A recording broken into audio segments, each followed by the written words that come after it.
one person that I spoke to about this change was Dean Floyd Clark. Actually, I visit him every 2 or 3 weeks, and I wasn't going to bring it up because I didn't think it was my place to open the subject. But he brought it up and said that Dr. Wiedemann had been out and talked with him about it, and talked with him about some of the changes and what they were going to do.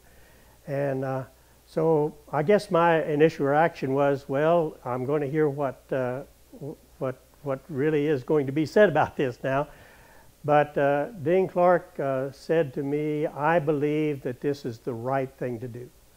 I think it's the right time to do it, and I hope that they announce all of the changes at homecoming. He was, and I have to admit, I was a little bit surprised at his reaction.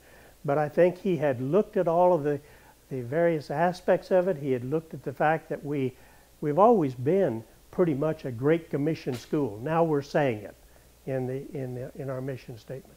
We've always been a school that is interested in the whole person as far as our educational process is concerned. Now we're simply defining it and saying it. And I think this was the thing that helped him to accept it. It's certainly something that has helped me to accept it, and I agree with the direction that we're going at this point. As far as the name of the college is concerned, again, my first reaction was, why? But then I know personally people who have not been able to get a visa or who have had difficulty getting visas into countries where they wanted to go and preach the gospel.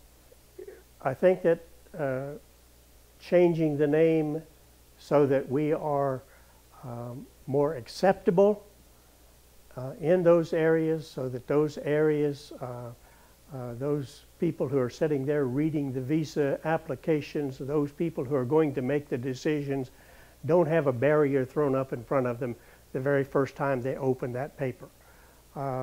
That barrier is done away with, and we have a name that is international, that's universal, a name that simply allows us to continue doing what we've always done, but to do it with a greater amount of freedom.